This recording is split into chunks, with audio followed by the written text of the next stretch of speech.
Welcome, it's Domain Dave from CheapWineFinder.com. Another wine today, kind of an interesting one I like. Let me grab the bottle. Doesn't say much, but here we go.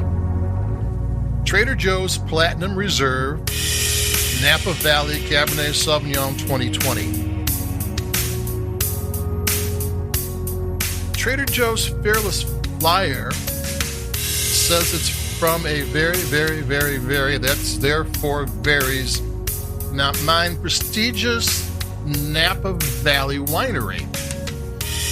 Typically speaking, when these Trader Joe's Reserve wines are coming from a custom wine producer, they have contracts with vineyards, or they somehow purchase grapes and they make wine to order.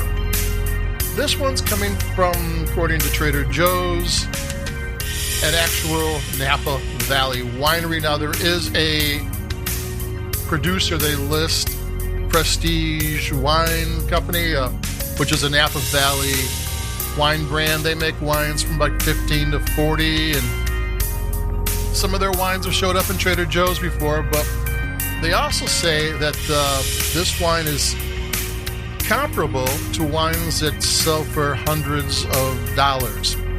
And so that's a little bit different, but here is the thing.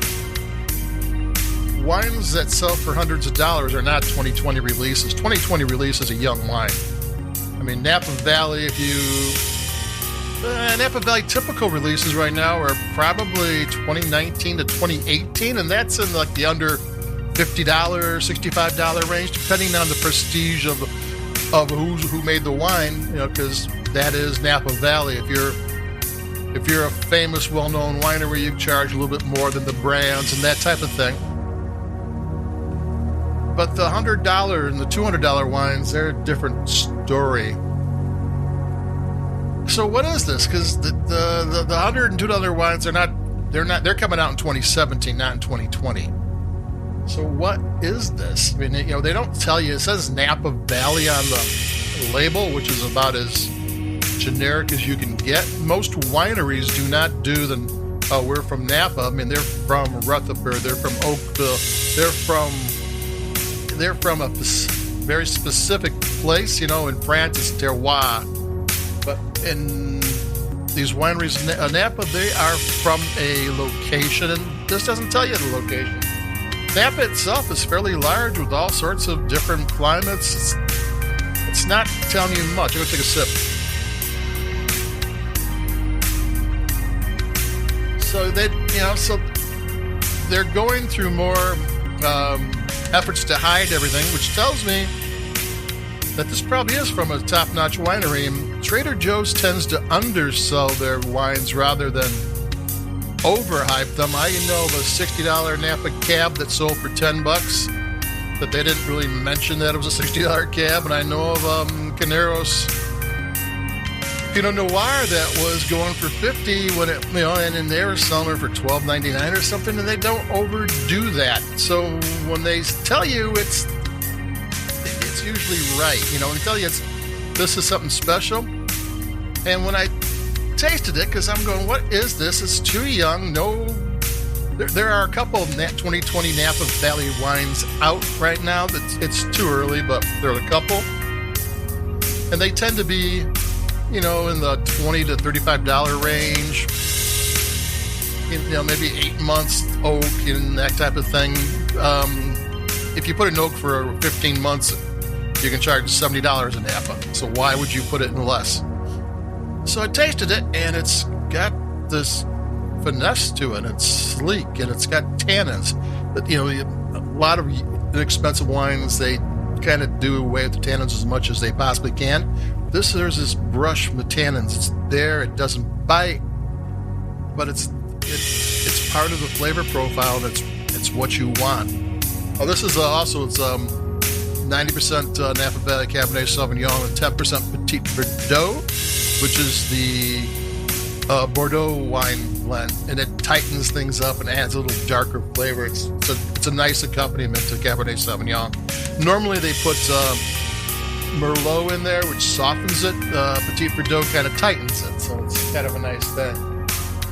So when you start tasting this wine, it actually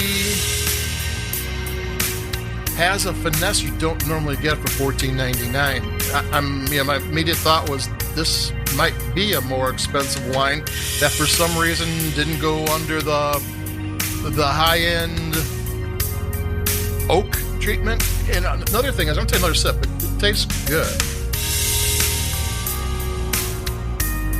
Wines that are selling in 2020 are usually made in a way to, and this is fall 2021, are made in a way that they can come together quick enough that they're fine to drink soon. And the Napa Valley wines, they don't worry about it coming together quickly. They throw all the bells and whistles at it, and then when it's ready, because they're going to charge you the money to wait, And this doesn't fall to that pattern and that and how they do wines there. This is not a typical Napa Valley wine, to say the least. That's an understatement. But when I tasted it, it tastes pretty good. Especially, it tastes pretty good for a $14.99 wine, and which is how you really should judge it. Not, if they say it's comparable to wines that cost hundreds of dollars. Well, it isn't hundreds of dollars. You should measure it by the $14.99, and it's got a level of finesse and excellent acidity, and it's sleek, and it's balanced. It's not, sometimes inexpensive wines can be really fruit forward and juicy, and this isn't so much. It's fruit forward and it's ripe. It's 50% alcohol. But this is a wine worth drinking, and it's also kind of a rare wine. There's not that many 2020 top winery Napa Valley Cabernet Sauvignons on the market, especially selling for $14.99. I mean, they probably make more Screaming Eagle when they do this. So don't be afraid. You're getting more than what you're paying for at $14.99, even though it's higher than most Trader Joe's wines. It's more wine. I mean, it hits pretty well. Yeah, maybe it could use more aging. Maybe it could do other things, but as what it is, it tastes pretty good. That's me, Dave from CheapWineFighter.com. If you will, like us where you like your podcast and all that stuff. And I got more coming. We always do, because it's going to get wine weather. So be safe, keep cool, and I'll be talking to everybody. Adios. Bye-bye.